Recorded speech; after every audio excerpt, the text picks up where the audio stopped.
Bom dia, conselheiros. Nós vamos iniciar a nossa sessão de julgamento do dia 5/8 de 2020, período da manhã, primeira turma da terceira Câmara da segunda sessão do CAF. Presentes os conselheiros João Maurício Vital, Wesley Rocha, Kleber Ferreira Nunes Leite, Fernanda Melo Leal, Paulo César Macedo Pessoa, Letícia Lacerda de Castro, Tiago Duca Mone e Sheila Aires Cartacho Gomes. Como suplente, o doutor Tiago, que está aqui substituindo uma vaga do nosso colegiado. E nós iniciaremos pelo item 99 da pauta, tendo em vista que os itens... Desculpa, eu tive que atender uma ligação aqui, urgente. Tá. Tendo em vista que os itens 87, que eram do período da manhã, até o 98, foram julgados ontem, no período da tarde, no dia 4/8, período da tarde. Então, nós vamos iniciar pelo processo 99, item 99, Márcio Sanches de Souza, de relatoria da doutora Letícia. Com a palavra a doutora Letícia. O cerne desse processo de um lançamento de imposto de renda do ano calendário de 2004 foi a indevida dedução de despesa a título de livro caixa, que foi glosado esse valor por falta de comprovação. Eu já vou passar para o fundamento, porque nele eu explico bem todos os fatos. O recorrente está alegando que houve um erro de identificação no sujeito passivo. Ele é um representante comercial, cuja atividade comercial se exerce por meio da pessoa jurídica. E ele, nessa atividade dele como representante comercial, informou os rendimentos tributáveis dessa atividade em sua declaração de imposto de renda pessoa física, lançando no ato o valor que deveria ser deduzido do imposto a título de livre caixa, tudo no imposto pessoa física. Aclare-se que nessa declaração de imposto de renda, em que houve a glosa, o recorrente lançou como rendimento tributável aquele recebido em sua totalidade pela pessoa jurídica que atuava como representante comercial. Assim que iniciou a ação fiscal, ele procedeu à retificação, pegou esse rendimento tributável, jogou para a pessoa jurídica e lançou valores a título de livro caixa bem mais baixos, porque, de fato, na declaração dele, pessoa física, tinham valores bem significativos a título de livro caixa. Ele foi intimado para provar essas despesas e não apresentou qualquer prova em relação que ampare, de fato, essas despesas. Eu citei o artigo 147, né, que, no caso, aclara que a retificação, por iniciativa do declarante, quando visa reduzir ou excluir tributo, só é admissível mediante comprovação do erro e antes de notificado o lançamento. Inclusive, eu não sei se aplica, eu peço para vocês julgarem depois essa questão no fundo do meu voto, que na lógica da súmula CAF 86, é vedada a retificação da declaração de ajuste anual do imposto sobre pessoa física que tenha por objeto a troca de forma de tributação dos rendimentos após o prazo previsto para sua entrega. Então, ele próprio lançou como devido no imposto de renda pessoa física aqueles rendimentos que ele auferiu na pessoa jurídica como representante comercial.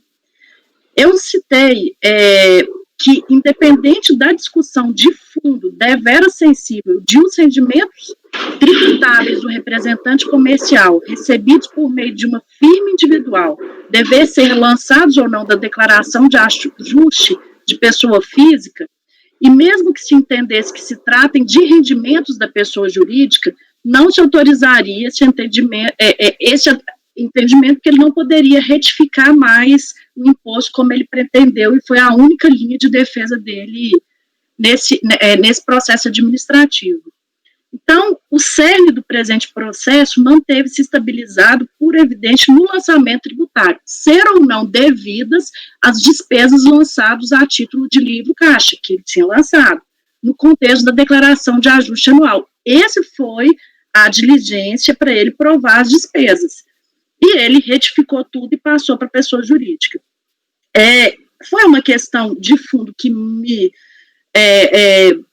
deixou instigada, e à época, eu não tenho certeza como é hoje, essa glosa, a forma que ele de fato declarou as despesas como representante comercial, mesmo sendo via pessoa jurídica, estava correta.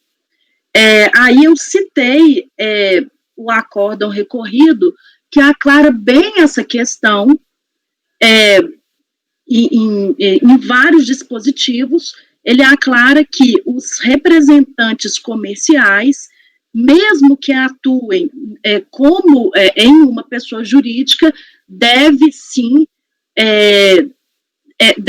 declarar no ajuste anual de imposto de renda pessoa física essa remuneração dos agentes representantes sem vínculo empregatício, que tem inclusive uma consulta, uma resposta pela Receita Federal em relação a isso, que deve ser declarado na pessoa física, embora eu tenha um entendimento pessoal que, se ele atua na pessoa jurídica, esse rendimento deveria ir para a pessoa jurídica e não à física. Fato é que, desde o início, ele colocou na física, ele lançou na física, indicou despesas a título de livro caixa bem significativos, não comprovou nenhum deles. Então, o mérito mesmo é esse, a prova da despesa de livro caixa, ele não fez essa prova, por isso eu estou mantendo o julgamento da DRJ. Esse é o voto. Ficou claro? Sim. É a questão do representante comercial, né, doutor João?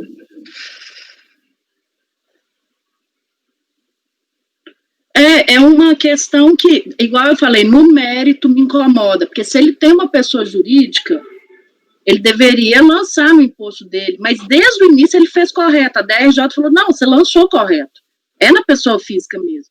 Agora, você lançou valores a título de livro caixa altíssimos, eu quero a prova. No meio do processo, ele juntou um contrato de aluguel de imóvel residencial e um boletim de ocorrência por furto de documento, mas até que a gente não eu nem faço juízo de valor, porque realmente de 2005. Só isso. Ele juntou isso. Só que hora nenhuma ele alegou isso na impugnação, ele não alegou, tipo assim, ele poderia ter alegado, olha, eu perdi todos os meus documentos.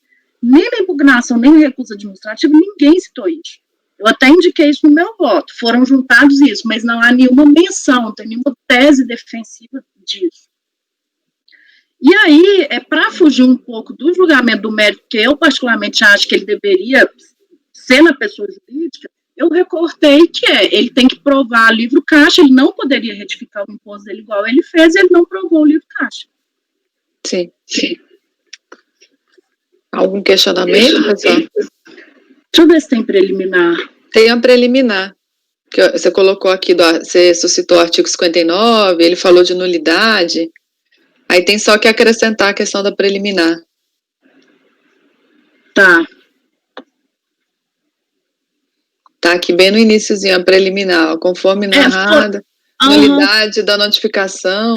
Outra coisa, gente, desculpa, porque para apressar, acaba que vai demorando no voto. Eu coloquei que nisso eu conheço do recurso, inclusive dos documentos que ele juntou no recurso administrativo. O que ele juntou no recurso administrativo? Por que eu conheci dos documentos? Porque são documentos que já tinham sido juntados antes, ou são declarações das pessoas das empresas que ele, como representante, representou via pessoa jurídica, dessas empresas declarando que que estava pagando, de fato, para a pessoa jurídica, que a remuneração toda era da pessoa jurídica. Então, eu conheci desses documentos, porque para mim não altera nada. Para mim, é claro que ele atuava pela pessoa jurídica mesmo, só que ele lançou tudo pela pessoa física. Aqui conheço dos documentos, porquanto, embora não juntados no momento processual adequado, ou seja, na impugnação, se reportam a fatos jurídicos já construídos ao longo do processo administrativo. Nesse sentido, os documentos juntados ou já teriam sido juntados ou apenas evidenciam fatos já alegados e demonstrados, como é o caso das declarações, não fazendo necessariamente prova nova de qualquer alegação. Nós podemos votar isso, e quem tem uma visão mais rígida em relação a não conhecer, ao menos essas declarações que ele juntou. Todavia, tendo em vista que não se afigura este momento processual adequado para qualquer juntagem de documentos, submeta essa questão ao colegiado acerca do conhecimento dos documentos juntados no recurso voluntário. Para mim, não alterou em nada esses documentos. Sim. E, como preliminar, nulidade da notificação, ele fala, ele cita uma preliminar genérica, que não houve uma descrição dos fatos e um enquadramento legal correto. Mas eu entendi que há sim, que somada à notificação de folhas 11 e 13, eu consigo ter uma leitura racional sobre o que aconteceu ali. E, afora tudo isso, foi um imposto de renda pessoa física que ele mesmo declarou os rendimentos dele e ele mesmo declarou as despesas de livre caixa, né? O processo é relativamente simples, era provar essas despesas. E não foram comprovadas? Nada. Ok. Doutor João? Eu acompanho. Acompanho? Doutor Wesley?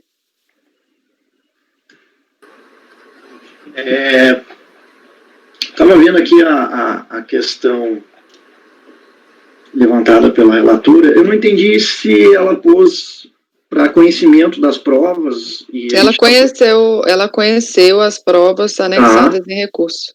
Está conhecido, né? Para ela tá.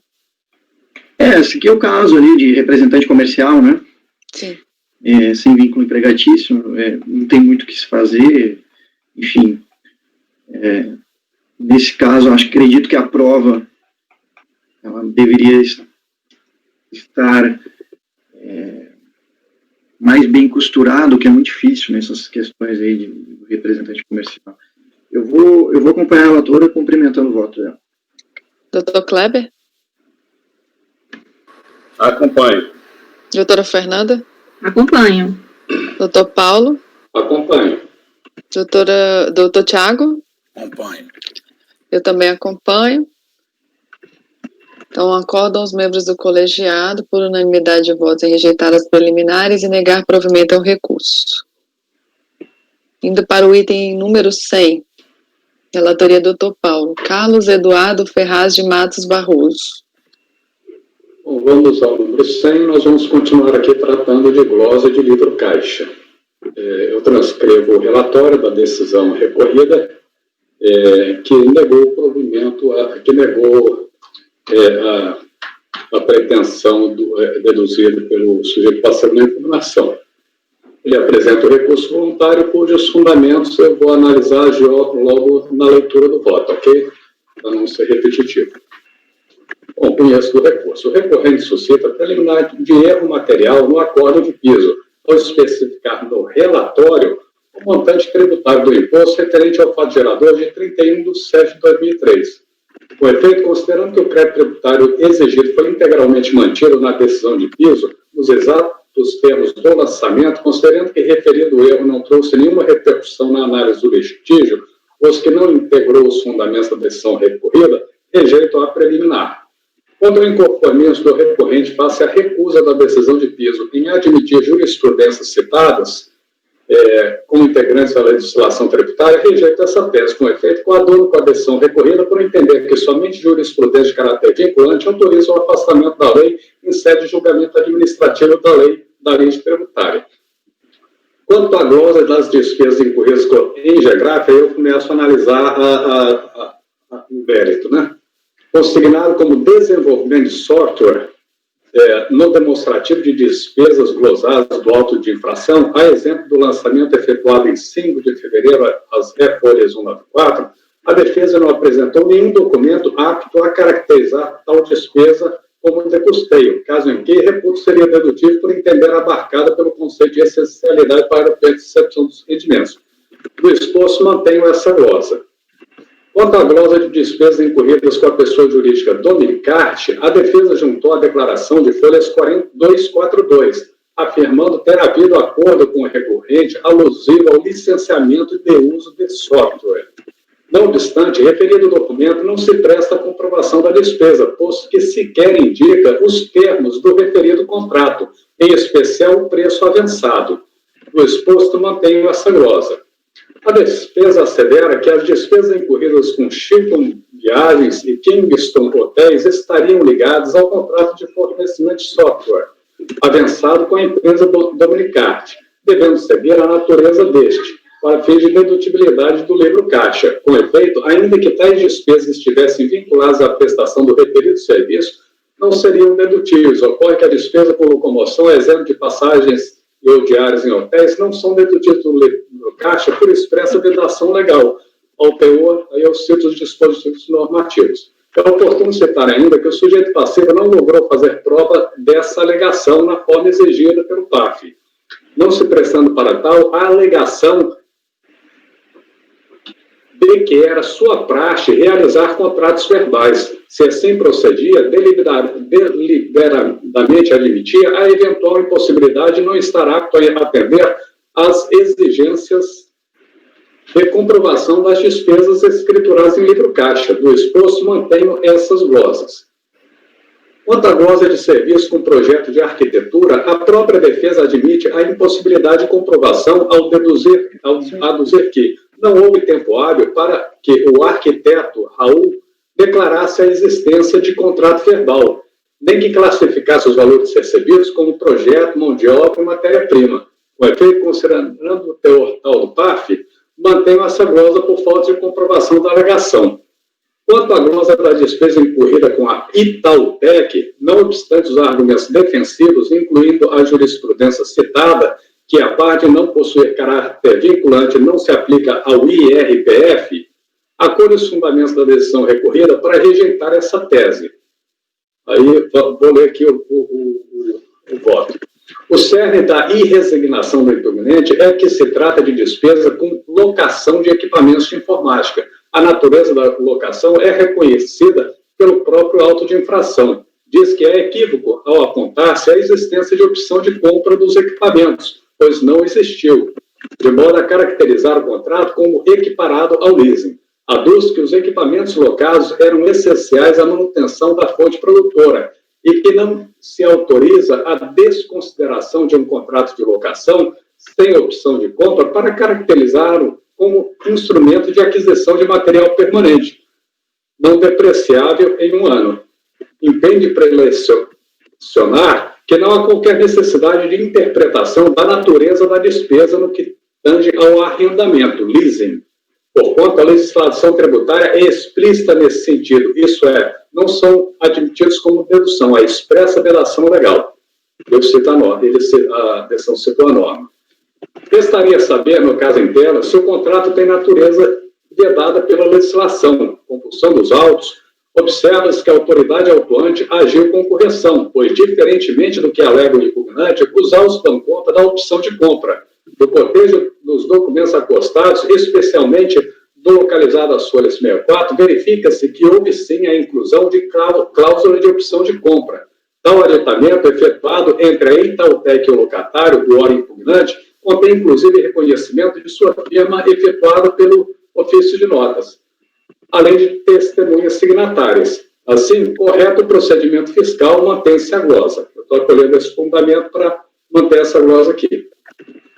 Bom, quanto à glosa das despesas com reforma realizada em imóvel de terceiros, o imóvel do ofício alocado ao lotário. A decisão recorrida concluiu que seriam dedutíveis no livro caixa, desde que houvessem sido realizadas como compensação pelo uso do imóvel, assim estipulado em contrato. De modo a contrapor essa fundamentação, a defesa apresentou a declaração de folhas 244 de lavra do locador, atestando que o custo dessas benfeitorias foi considerado na fixação do aluguel, implicando um desconto de R$ 30.167 a esse título. Com efeito, entendo que as despesas em questão, escrituradas até esse limite, são dedutíveis no livro caixa nos termos da legislação já citada nesse voto. Com base no exposto, voto por rejeitar a preliminar e no mérito da parcial provimento ao recurso para cancelar a glosa de despesa com adaptação de imóvel locado no valor de R$ 30.167,00. Então, eu estou acolhendo só isso diante de tudo o que ele falou, né? Isso é um processo um pouco trabalhoso. A gente tem recebido uma leva de processos aí para julgar aqui com 4 horas. Que não dá 4 horas, né? Não dá. Depósito bancário com 4 horas, atividade rural com 4 horas, a coisa tá que tá. Gente, alguém tem algum questionamento? Doutor João. Paulo. Bem-vindo, Paulo. É o nosso drama de aqui.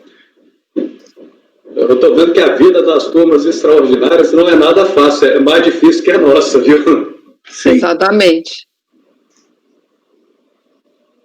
Bom, eu acompanho o relator integralmente, concordo também com a parte provida do recurso, porque, na verdade, a reforma do imóvel foi aluguel, porque uma vez que foi descontado aluguel, equivale ao pagamento do próprio aluguel. Doutor Wesley? Eu acompanho o relator, presidente. Doutor Kleber? Acompanho. Doutora Fernanda? Acompanho o relator. Doutora Letícia? Acompanho. Doutor Tiago? Acompanho. Eu também acompanho, parabenizo pelos relatórios e pela experiência que o senhor vem trazendo aí para a gente, da primeira instância, que só tem agregado a nossa turma, né? Nós fomos muito felizes em te receber aqui, porque a gente tem tido enormes esclarecimentos, né, em relação a tudo que... Sua vasta experiência, né, de 10 anos de julgamento. Então, aqui o item 100, acorda os membros do colegiado por unanimidade de votos em rejeitar a preliminar e dar parcial provimento ao recurso para cancelar a glosa de despesas com adaptação do imóvel locado no valor de R$ 30.167. Esse foi o item 100. Então, prosseguindo aqui com a pauta, nós vamos adentrar na pauta da tarde, do dia 5. Eu vou começar a antecipar os processos da tarde, indo para o item 101, de relatoria do Dr. Kleber, Antônio de Marco Neto. Dr. Kleber, o senhor já está com acesso à pasta T, não? Já resolveu? Não, né? Não. Então, permanecem os votos do Dr. Kleber e os processos na minha pasta, tá? Ok.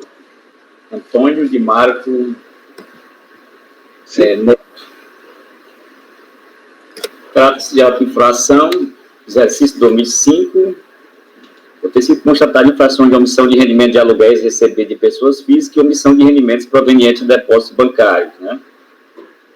Ele, quando intimado para comprovar, não comprovou. Cientificado, ele apresentou impugnação. O cerne da impugnação dele é que ele utilizava, a conta dele era utilizada pela empresa Demarco, o veículo, né? Vendia e eventualmente passava pela conta dele. E também ele questiona a questão da aplicação dos recursos, né? Citando até aquela que o fiscal não comprovou, uma correlação lógica e direta e segura entre a aplicação dos recursos, né, entre a renda e a aplicação do recurso. Cita a súmula 182, aqui é TFR, né, Tribunal Federal de Recursos, né, o antigo Tribunal Federal de Recursos, que virou STJ. E também a alíquota de 27,5% sobre uma venda que ele fez de um imóvel, e diz que seria 15% para o segredo de capital, embora ele não tenha feito as declarações. Essas são as alegações dele. Ele tem o cancelamento total, né, do imposto, e a DRJ julgou improcedente e manteve o crédito tributário. Ele apresenta, então, recurso voluntário com as mesmas alegações da impugnação. Esse foi o relatório, né? Então, o recurso é tempestivo. Passa a julgar o mérito nessa questão dos depósitos, que ele alega que, na realidade, os depósitos eram da venda de veículos da empresa Demarco Veículos.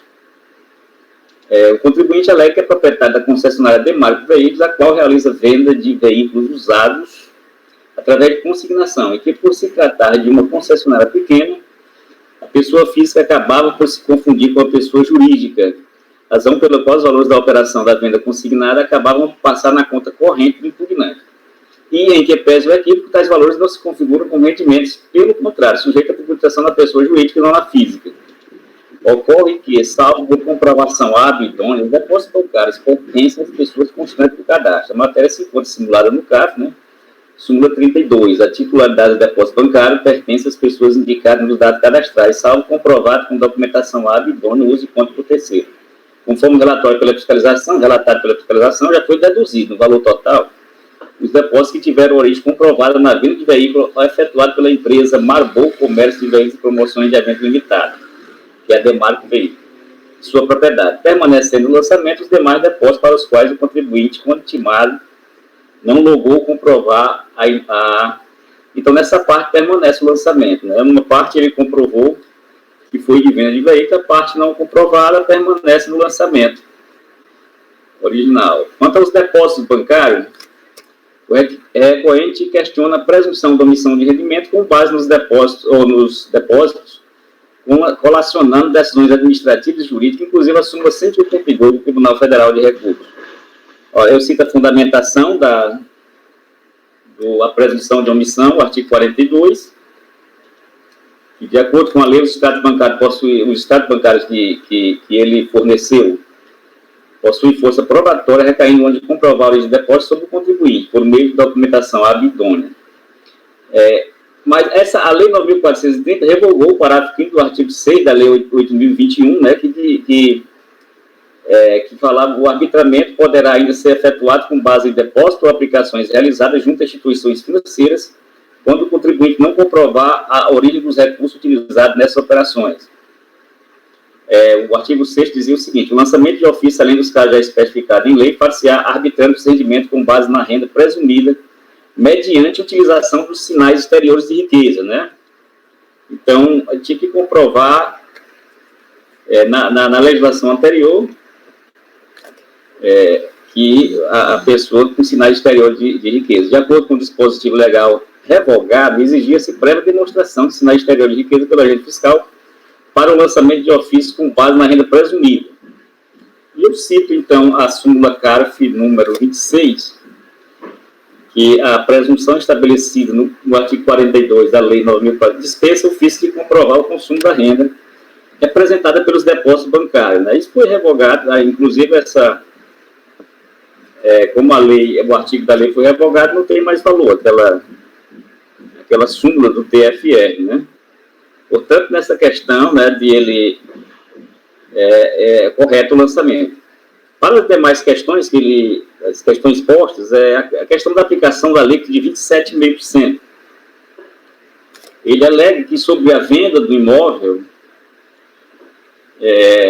deveria aplicar a alíquota de 15%. O impugnante reclama que foi aplicada a alíquota de 27,5% ao invés de 15% sobre todos os supostos rendimentos, sem se atentar que parte dos valores apurados são relativos à venda de bens imóveis de pequeno valor de R$40 mil, conforme a declaração e cópia das escrituras de compra e venda ora anexada. Assim, os valores apurados pelo auditor nos meses de janeiro, março e outubro de 2004 incluíam devidamente os montantes correspondentes às vendas dos mencionados imóveis. Como já ressaltado acima, para a comprovação da origem do depósito, é necessária a vinculação de cada depósito a uma operação realizada, já tributada, isenta ou não tributável, ou que será tributada após ser identificada por meio de documentação hábil e idônea. Pelos dados constantes do documento relativo à venda dos imóveis, verifica-se a falta do vínculo deixa os depósitos efetuados no mês de janeiro, março e outubro. Eis que não há coincidência das datas e dos valores. Assim, permanece sem comprovação a origem do depósito efetuado nos meios supracitados, não havendo que se falar na aplicação de alíquota de 15%. Então, ele não conseguiu comprovar, nem fez a declaração de ganho de capital, nada disso. Então, permanece a alíquota de 27,5%. E a atividade rural não consta do lançamento. Embora ele proteste aqui, né, os protestos do impugnante quanto à desconsideração da autoridade fiscal da atividade rural exercida pelo impugnante, que no ano de 2004 apurou prejuízo, são totalmente ineptos, uma vez que o presente lançamento trata de omissão de rendimentos caracterizados de depósito bancário, cuja origem o contribuinte, mesmo intimado, não logrou comprovar. Então, do exposto, eu nego provimento. Esse é o voto. Então, a questão posta é depósitos não comprovados. Ele alegou que passava, que era da pessoa física, da pessoa jurídica, da venda de automóveis, e que eventualmente passava pela conta dele. O que ele comprovou foi retirado, o fiscal nem lançou, e também questionou aquela questão da não demonstração dos sinais exteriores de riqueza, que não faz mais sentido, e a aplicação da alíquota de 15%, que também não é o caso aqui. Por isso, eu nego provimento ao recurso.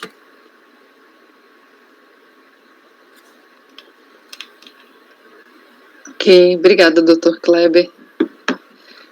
Algum questionamento em relação ao voto?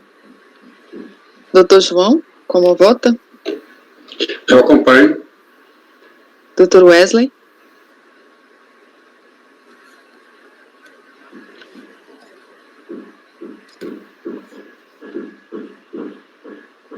Eu acompanho, presidente.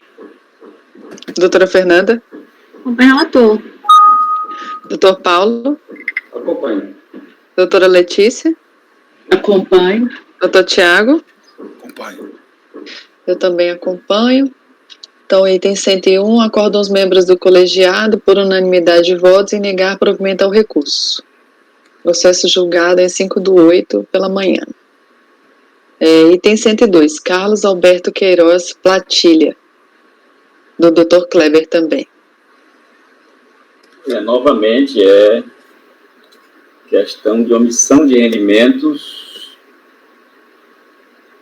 auto de infração relativa ao imposto de renda pessoa física, exercício 2005, ano calendário 2004, por omissão de rendimento caracterizado por depósito bancário de origem não comprovada. Ele alegou na impugnação que foi cerceado o direito de defesa dele, por causa do tempo que forneceram a ele, né? Então, para ele preparar os estados bancários, ferir o artigo da Constituição, o artigo 5º da Constituição. A numeração das peças do feito consignada no auto de infração não corresponde efetivamente grafada em cada página. Ressalta que o ato de infração não foi objeto de correção como dever, pois dificulta a formulação dessa impugnação. Produzir os esclarecimentos prestados nas folhas tais, alegando que as deduções de crédito da movimentação sob exame, instruída com o documento de folhas tal, foram em quase sua totalidade sumariamente descartadas, inclusive as relativas ao rendimento da período de 2004, declarado em 2005. Requeriu prazo complementar para manifestar sobre os demais créditos em sua conta no HSBC, em razão das fotocópias dos autos do processo a terem sido liberados após a renumeração registrada. Ainda nos esclarecimentos de folhas 88 e 134, aduz que, aliado ao exercício da advocacia, exercia atividade de produtor rural, realizando a exploração dessa atividade na fazenda Meia Serra, financiada pelo FINAM e FNO, comprovando o alegado com as cédulas de crédito e documento de folhas tais. Alega ainda que a autoridade fiscal utilizou-se de método comparativo de renda presumida pela movimentação do contribuinte, calculada pela CPMF devido ao exercício. Então, a DRJ considerou a impugnação procedente em parte. Conformado, o contribuinte apresentou recurso voluntário com as alegações, reiterando as alegações da impugnação. Então, passando para o voto, o recurso é tempestivo e atende aos demais requisitos de admissibilidade. Preliminarmente, o contribuinte alega que a demora no fornecimento das cópias dos autos e a incorreção da numeração das folhas do processo dificultaram a formulação de sua impugnação, vulnerando o princípio da ampla defesa, requerendo a nulidade do auto de infração. Não assiste razão ao contribuinte, pois todos os elementos necessários à sua defesa foram fornecidos nos documentos recebidos quando da ciência do auto de infração, e que a partir daí cabia o prazo de 30 dias para a apresentação da defesa. Portanto, rejeita-se a preliminar de nulidade. Para as questões seguintes, sendo coincidentes as razões, então eu vou adotar o voto da DRJ. Na questão dos depósitos bancários com origem não comprovada. Então, sempre o artigo 42 é colocado aqui até o parágrafo 6º, né? E passa-se, então, a explicar como da legalidade do lançamento com base na presunção, né? E com base nos extratos fornecidos e a falta de comprovação da origem dos recursos, então, demonstrada a legalidade. E diante das provas, frise-se que no curso da ação fiscal o contribuinte foi intimado a comprovar a origem dos créditos efetuados em conta de sua titularidade no ano de 2004, e que no exame de sua justificativa o auditor decidiu acolher algumas alegações, mantendo a autuação sobre a parcela dos depósitos que entendeu de origem não comprovada com base no artigo 42. Vale dizer que a base legal da autuação, né, exige a prova documental de cada crédito em conta corrente de depósito e investimento, não sendo bastante justificar a vultosa movimentação financeira nos anos em que foi intimado a comprovar a origem de recursos ingressados em suas contas bancárias. É imprescindível demonstrar acobertada em documento hábil e idôneo a natureza das transações efetuadas. O contribuinte reproduziu em sua impugnação os termos de esclarecimento, ou seja, na impugnação ele apenas reproduziu os termos de esclarecimento prestado na fase de fiscalização, no qual ele teria comprovado a origem, na fiscalização, comprovou a origem de 641 mil, que atribui diversas operações, a qual passo a examinar para deslinde da lei, né? Então, ele passa agora a comprovar cada um. Primeiro, nos depósitos. Empréstimos bancários. Analisando a planilha de depósito de origem não comprovada de folhas tais e a descrição dos fatos da audifação, verifica-se que a fiscalização efetuou as exclusões de crédito relativo a empréstimo e financiamento junto ao Banco da Amazônia, porém deixou de excluir R$7 mil efetuado em 31, relativa à liberação de crédito obtido, tal. Ou seja, o que a DRJ fez aqui foi reconhecer o valor mais de R$7 mil como comprovação de empréstimo bancário. Assim, com base no histórico bancário, o documento juntado pelo contribuinte identifica-se a natureza do ingresso, o valor de R$7 mil, como sendo de origem não tributária, razão pela qual deve ser excluído. Então, permanecem os demais, que ele chama de empréstimo bancário. A DRJ excluiu mais R$7 mil, permanecendo o restante. Esse foi o voto também que eu adotei, né? Agora, com a alegação de honorário de sindicato. Ele alega também que parte era honorário do sindicato que ele trabalhava lá, ele era advogado. Analisando a planilha de depósito de origem não comprovada em folha tal e a descrição dos fatos do auto de infração, verifica-se que a fiscalização já efetuou as exclusões dos valores relativos ao recebimento de honorários identificados, razão pelo qual não está em julgamento esses valores aqui. O recibo de 2.800, datado de 17/6/2004, foi 123, não foi considerado pela fiscalização e não tem depósito nesta data, e valor nenhum das contas examinadas, razão pela qual também não está em julgamento. Deste modo, não cabe nenhum ajuste ser efetuado na planilha de depósitos não comprovados a título de honorário dos sindicatos produtores rurais de Santa Isabel. Então, não comprovou também os honorários recebidos do sindicato, né? Parte do depósito bancário que ele alegava como recebido do honorário, né? Uma parte como empréstimo bancário permanece, uma parte como honorário do sindicato dos produtores de Santa Isabel também permanece não comprovado, e transferência entre contas do impugnante. Tanto a fiscalização como a DRJ fizeram esta análise minuciosa, né? E mostra aí no voto que eu reproduzo, né? E como foi bem minucioso aí, crédito de 1.300, crédito de 1.500, na conta tal, mantido no base, o contribuinte considerou no seu demonstrativo esses depósitos como transferência do HSBC. Da análise da DRJ, quanto aos créditos bancários que o contribuinte apresentou comprovante de depósito em dinheiro, onde está identificado que o depositante é o próprio favorecido, né, as folhas 182, julgo que, tendo o contribuinte saldo bancário suficiente para efetuar os depósitos 1.200, 600, com base em sua declaração de rendimentos assim 2005, resta comprovada a origem desse recurso. Então, a DRJ exclui mais um valor aqui de 1.800. Quanto às alegações genéricas de que efetuava saque de uma conta para cobertura de saldo devedor de outra, e mesmo a titularidade, embora exista a possibilidade de isso ter ocorrido, não conseguiu lograr êxito. Então, permanece uma parte também da alegação dele de que se tratava apenas de transferência de uma conta para outra, que ele não conseguiu comprovar. A parte ele comprovou e uma parte ficou no lançamento. Quanto à receita de atividade rural, quanto ao argumento de que 187 mil dos recursos movimentados em sua conta eram provenientes de receita bruta da exploração agropecuária da fazenda Meio Serra, conforme demonstrativo da atividade rural constante de sua declaração de imposto de renda, folha 126, cumpre esclarecer que deveria o contribuinte fazer a vinculação individualizada de cada crédito em sua conta com o respectivo documento. Deveria o contribuinte não apenas trazer os comprovantes de depósito com a identificação de quem os efetuou, mas também comprovar a natureza dos rendimentos, a fim de comprovar que se trata de rendimentos já tributados, isentos ou não tributados. As simples anotações efetuadas pelo contribuinte, seus comprovantes de depósito, de venda de suínos, venda de porco, venda de gado, não tem o condão de comprovar a origem dos recursos e tampouco comprovar que os créditos estão incluídos na receita de atividade rural declarada, sendo imprescindível comprovação de forma individualizada, lastreada em documentação hábil e idônea, coincidente data e valor com os créditos. Nesse mesmo lançamento, com o histórico recebimento e fornecimento de frigopar, créditos efetuados na conta mantido no Bradesco em 14,4 no valor de 5 mil e 5 mil podem ser considerados oriundos pela falta de apresentação de documento idônea. Né? Então, na análise da DRJ também, né, retirou também parte da atividade rural, permaneceu uma parte que considerou não comprovada, que é o meu voto também. Ele também alega que parte dos recursos eram honorários do escritório dele, né, do Platilha Advogados Associados. Então, faz análise de cada crédito aí, é bem minuciosa a análise da DRJ. Então, a análise da DRJ conclui: deste modo, resta comprovada a origem desse recurso, devendo ser excluída da tributação o valor de 9.385 a título de honorários.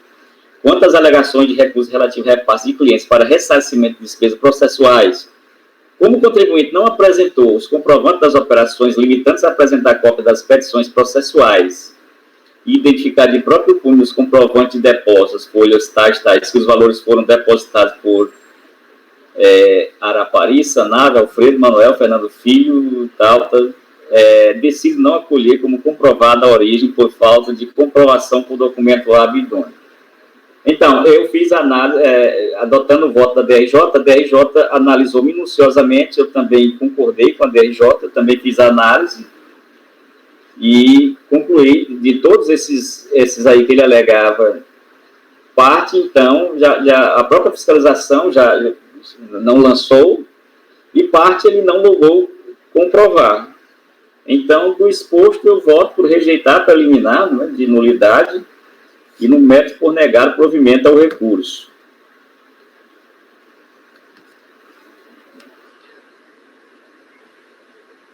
Ok, aqui é lançamento de depósito bancário de origem não comprovada. A DRJ já fez algumas exclusões, não teve nenhuma apresentação de documentos mais aptos a comprovar o restante, e o relator está voltando por rejeitar a preliminar e negar provimento. Alguém tem algum questionamento? Doutor João, como vota?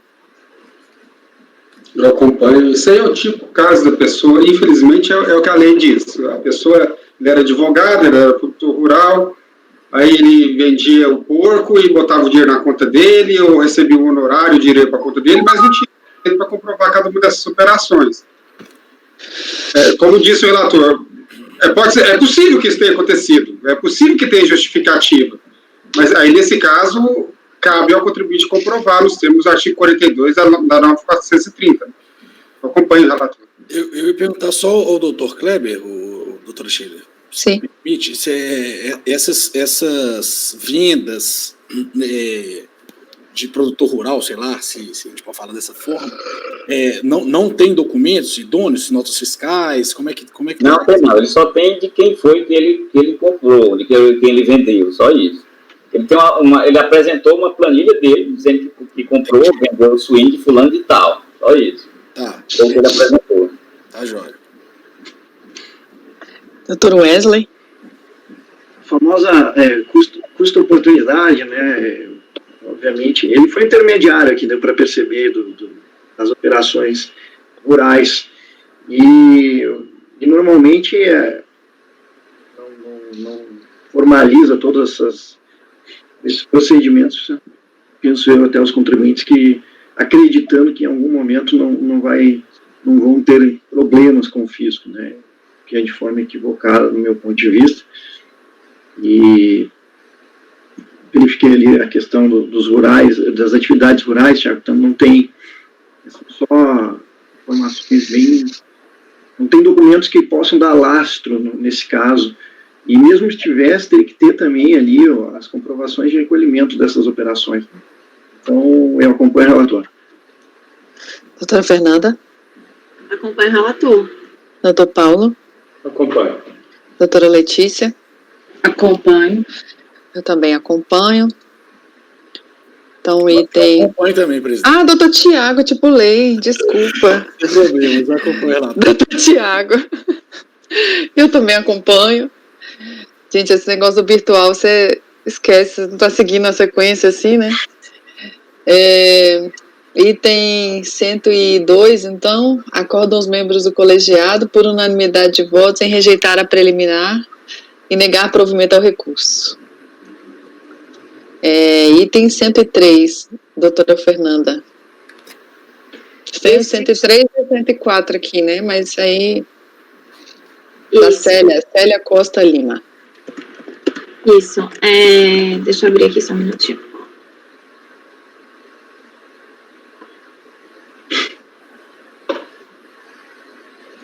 (103, 104). Depósitos bancários de origem não comprovada.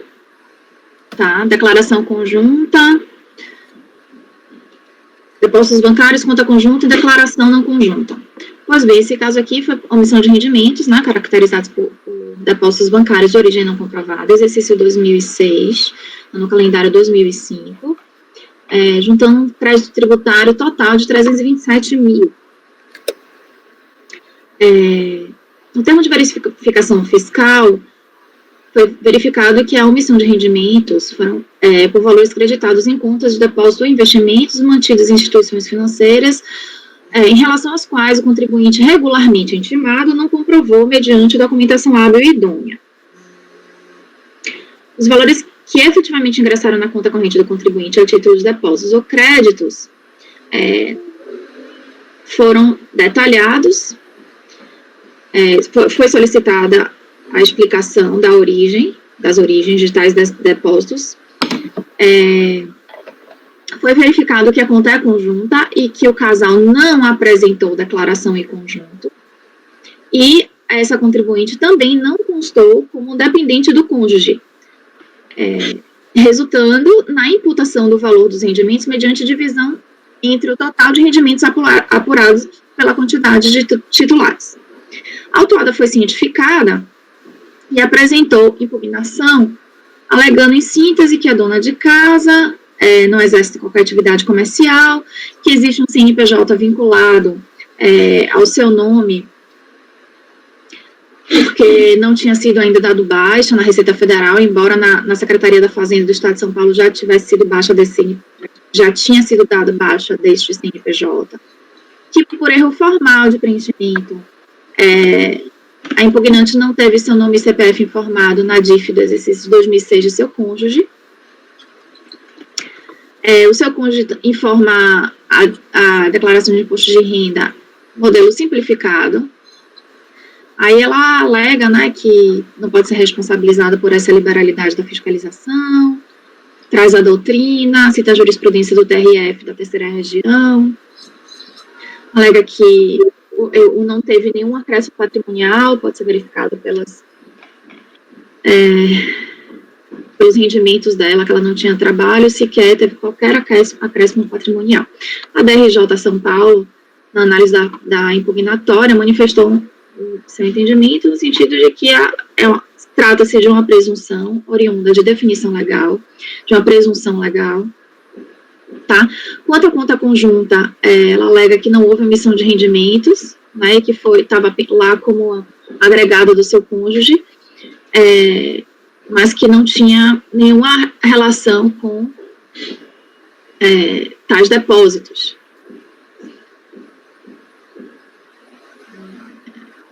E ainda, de uma vez iniciada a ação fiscal, ela tentou também fazer uma retificação, mas não conseguiu. Totalmente improcedente a alegação de que a impugnante e o cônjuge não são titulares dos valores erroneamente depositados, que ela alega, né, que foram erroneamente depositados nesta conta. Pois o seu marido, né, é titular da empresa individual, Abner de Lima, tal, e embora citada como comprovação, a DPJ da empresa e recurso administrativo impetrado pelo cônjuge da impugnante não constam dos autos, né, não consta nenhuma informação dessa nos autos, apesar dela informar isso.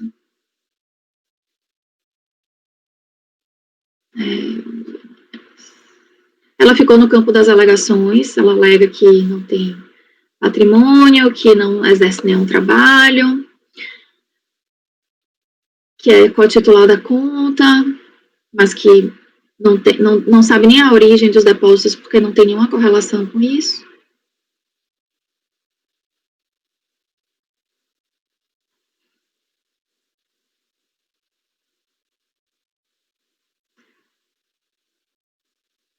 Fala que erroneamente não foi incluída como dependente do seu esposo, mas que isso foi um equívoco que depois tentou retificar e não conseguiu. Enfim, depois, e por tudo isso, né, ela fica no campo das meras alegações, não traz nenhuma documentação para informar ou, enfim, para justificar as suas alegações, substanciar. E aí, por conta disso, a DRJ votou pela improcedência da impugnação, mantendo o crédito tributário, e em sede de recurso voluntário, ela segue sustentando que deve ser reconhecida a inconstitucionalidade do lançamento, e em segunda análise, caso não seja reconhecida a inconstitucionalidade, que seja dado provimento ao recurso para ser cancelado o lançamento. Partindo do meu voto, quanto à inconstitucionalidade, nós não somos competentes, eu trago a súmula CARF número 2, quanto ao depósito bancário de origem não comprovada, eu trago novamente a fundamentação do artigo 42 da Lei 9.430, a presunção legal que se aplica, mas ela poderia provar o contrário. Foi passado os créditos de forma individualizada para ela, e ela simplesmente não respondeu de que se tratava. Então, pois bem, nós vimos que a autoridade fiscal e a DRJ analisou a conta bancária, as movimentações que ensejavam comprovação, e a contribuinte nada fez mais do que alegar a inconstitucionalidade e trazer argumentações acerca da dificuldade de comprovar as origens, da sua falta de conhecimento, da sua falta de acréscimo patrimonial e do seu status do lar. Então, eu entendo que tem que ser negado provimento ao recurso voluntário, porque eu não consigo visualizar nenhum documento, nenhuma fundamentação coerente para poder aprofundar na análise da exclusão do lançamento. Portanto, eu mantenho o lançamento e nego o provimento. Então, aqui é depósito bancário, ela faz meras alegações, não comprova, né? Só uma pergunta, ela foi intimada, né? Foi intimada, okay. Ela e o marido. E as movimentações são altíssimas, inclusive o marido,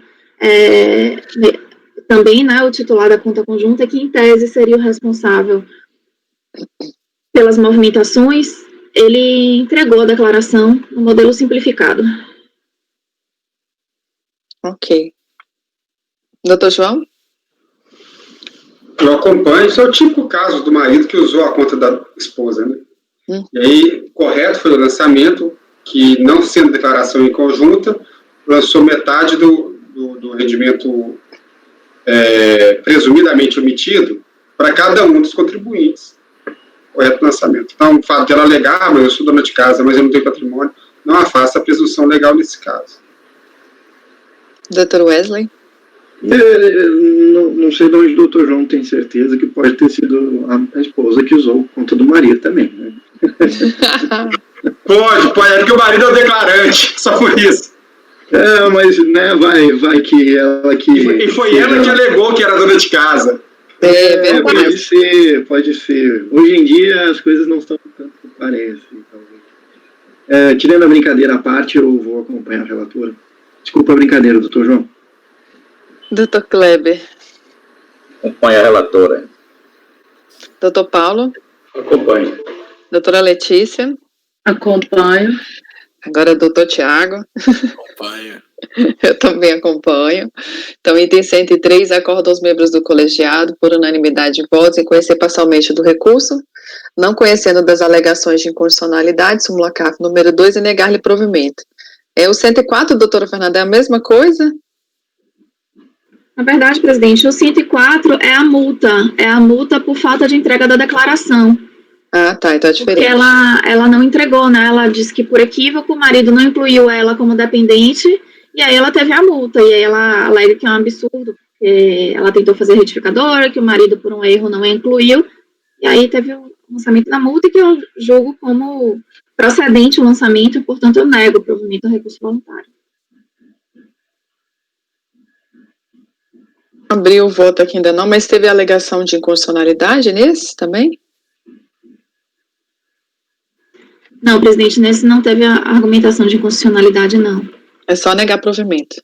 É negar provimento ao recurso voluntário, porque ela simplesmente... Aliás, só um minutinho. Desculpa, teve. Teve, né? Teve. Daí eu não conheço, tá? O súmula CAF número 2. E, enfim, quanto à declaração, a multa por falta de entrega da declaração, eu mantenho o lançamento e nego o provimento ao recurso voluntário. Ok. Algum questionamento? Doutor João, como vota? Acompanho. Doutor Wesley? Travou, doutor Wesley. Estou congelado? Deu uma leve congelada, mas voltou. Ok, acompanho. Doutor Kleber? Acompanho. Doutor Paulo? Acompanho. Doutora Letícia? Acompanho. Doutor Tiago? Acompanho. Eu acompanho.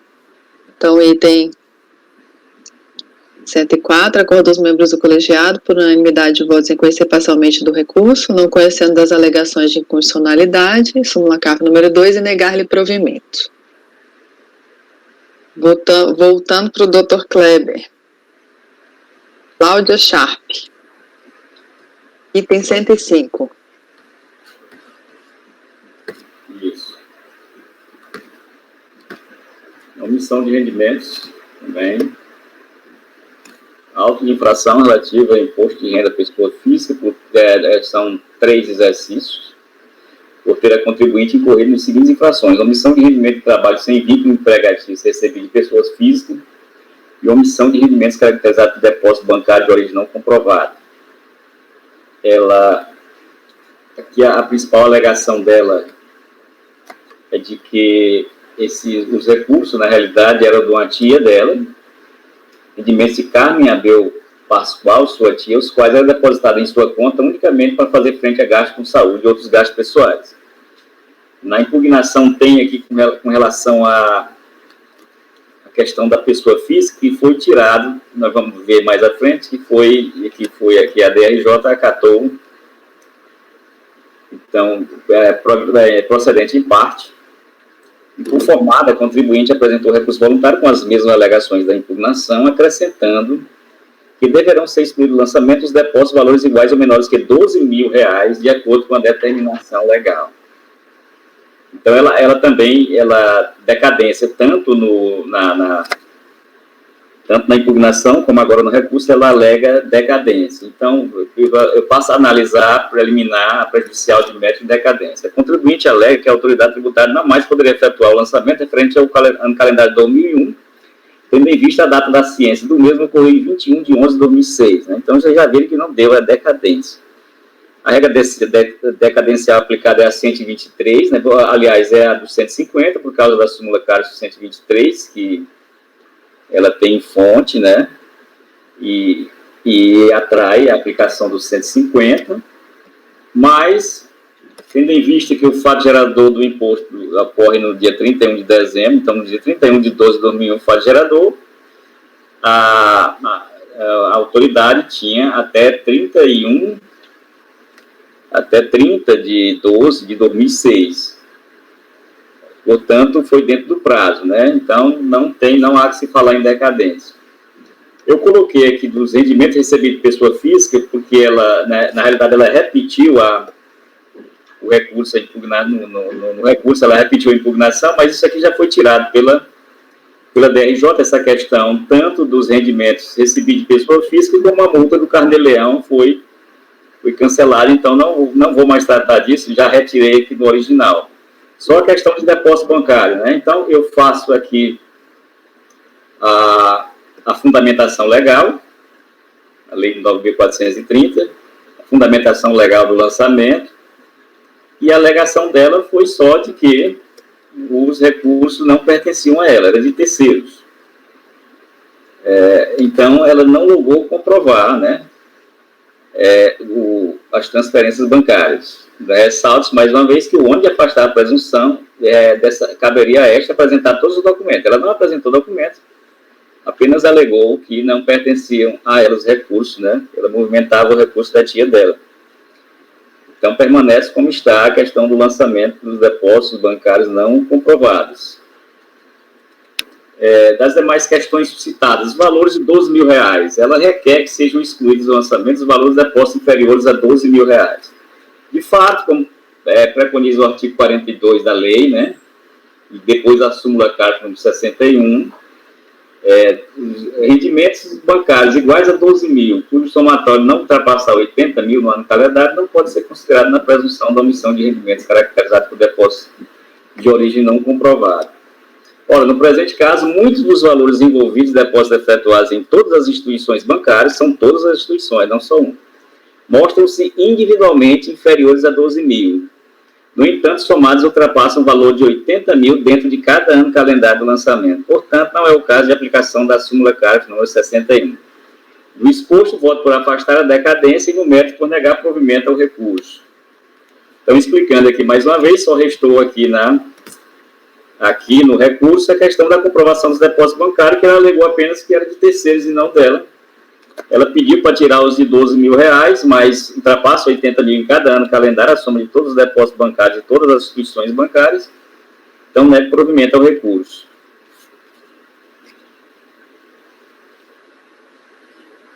Então, aqui meras alegações, alega que é de terceiros, né? Isso. Afastando a decadência e negando provimento. Doutor, alguém tem algum questionamento? Doutor João, como vota?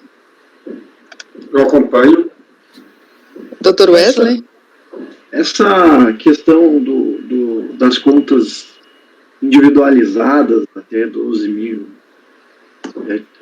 e 80.000 anual, se eu não me engano, acho que o doutor Marcelo tinha uma tese sobre isso, né? Ele considerava conta individualizada.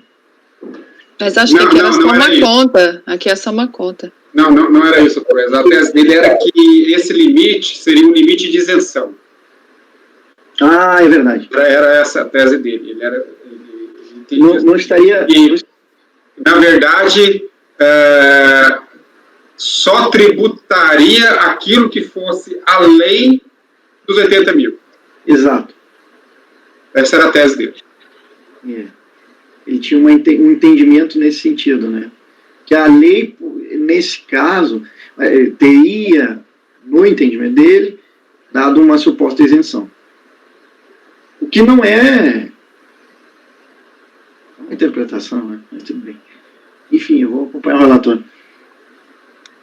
Doutora Fernanda? Acompanho o relator. Doutor Paulo? Acompanho. Doutora Letícia? Acompanho. Doutor Tiago? Acompanho o relato.